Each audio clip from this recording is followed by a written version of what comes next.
அழகாக இருக்குல்ல இந்த சவுண்டு கேட்கும்போது. வாங்க ஃப்ரெண்ட்ஸ், நம்ம இப்போ வந்து பானிபூரி, ஹோம்மேட் பானிபூரி எப்படி ரெடி பண்ணதுன்னு பார்க்கலாம். வாங்க.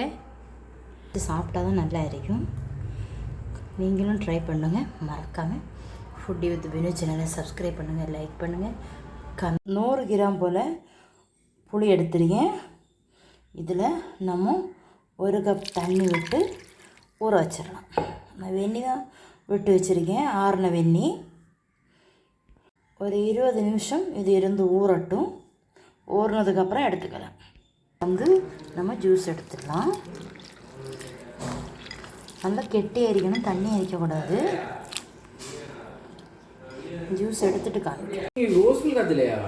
இப்போ வந்து நம்ம ஸ்டவ் வந்து ஆன் பண்ணிடலாம். ஒரு 5 டேட்ஸ் வந்து இதில் போட்டிருக்கேன். இது நல்லா வந்து கொதி வந்து வேகட்டும். அது கூட 1/2 ஸ்பூன் வந்து நம்ம வத்தல் மிளகு பொடி போட்டுடலாம். இதில் வந்து நம்ம தேவையான அளவு சால்ட்டு போட்டுடலாம். போட்டு நல்லா வேக வச்சு எடுத்துருங்க. இது இப்போ நம்ம நல்லா ஆற விட்டுடலாம். ஸ்டவ் வந்து ஆஃப் பண்ணிடலாம். இப்போ இந்த மிக்ஸி ஜாரில் நம்ம வந்து புளி எடுத்து வச்சுருக்கோம். இதில் போட்டு நல்ல பேஸ்ட்டை நம்ம அரைச்சி எடுத்துக்கலாம்.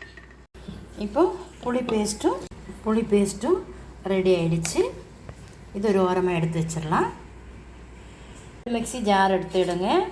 இதில் ஒரு பிடி புதினா இலை இட்டுடுங்க. மிக்ஸி ஜார் எடுத்துவிடுங்க. இதில் ஒரு பிடி புதினா இலை இட்டுடுங்க. ஒரு பிடி மல்லி இலை இட்டுக்கிடுங்க. இந்த புதினா இலையில் ஒரு துண்டு இஞ்சி போட்டுக்கிடுங்க. காரத்துக்கு 2 பச்சை மிளகா போட்டுக்கிடுங்க. பெரிய எலுமிச்சம்பழம்னா பாதி எடுத்துக்கிடுங்க. இப்போ நான் 1 தான் விட போகிறேன். சின்ன எலுமிச்சம்பழம், அந்த விதையை நீக்கிடுங்க.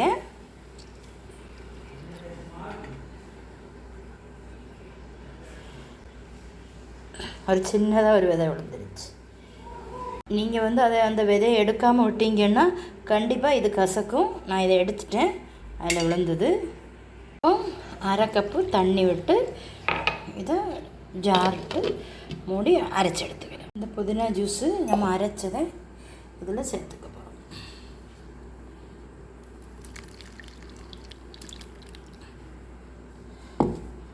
வடிகட்டி எடுங்க. இதில் நமக்கு தண்ணியை சேர்த்துக்கலாம். சேர்த்துட்டு உங்களுக்கு உப்பு, காரம், புளிப்பு எல்லாம் கரெக்டாக இருக்கான்னு செக் பண்ணிக்கிடுங்க. புதினா தண்ணி வந்து ரெடி ஆகிடுச்சு. 2 உருளைக்கிழங்கு வேக வச்சு நான் எடுத்திருக்கேன். இதை வந்து நம்ம 1 பாதி மட்டும் உடச்சி விட்டுக்கலாம்.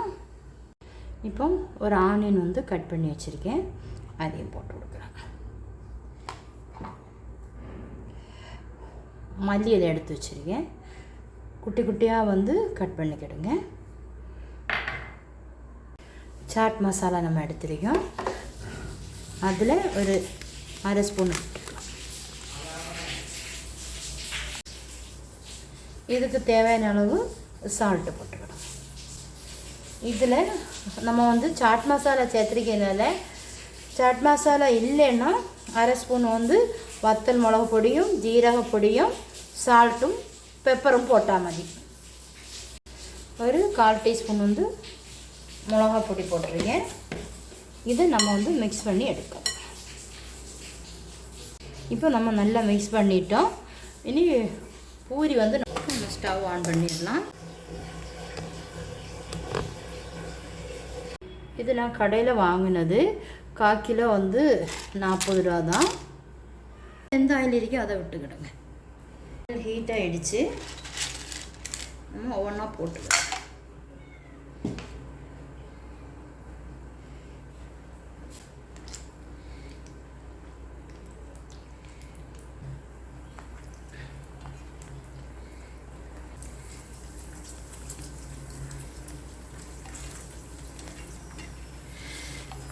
சூப்பராக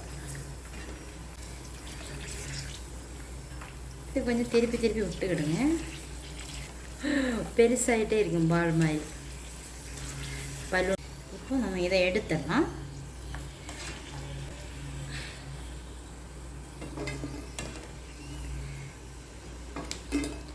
இதே மாதிரி இன்னும் ஃப்ரை பண்ணி எடுக்கலாம். இப்போ நம்ம எல்லாம் ஃப்ரை பண்ணி எடுத்துட்டோம்.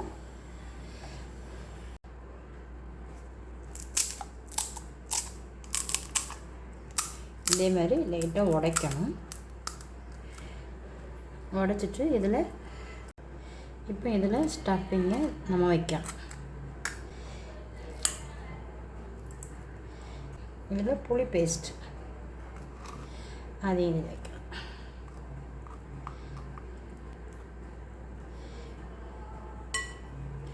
அதுக்கப்புறம் நம்ம புதினா ஜூஸ் இதில் இப்படி போட்டு எடுக்கும்போது ரொம்ப டேஸ்ட்டாக இருக்கும்.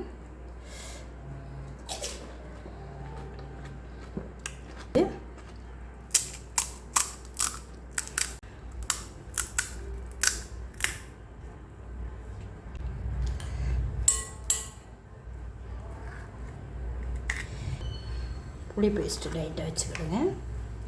இப்படியெல்லாம் வச்சு சாப்பிட்டா தான் நல்லா இருக்கும். நீங்களும் ட்ரை பண்ணுங்கள். மறக்காமல் ஃபுட்டி வித் பினு சேனலை சப்ஸ்கிரைப் பண்ணுங்கள், லைக் பண்ணுங்கள், கமெண்ட் பண்ணுங்கள், ஷேர் பண்ணுங்கள்.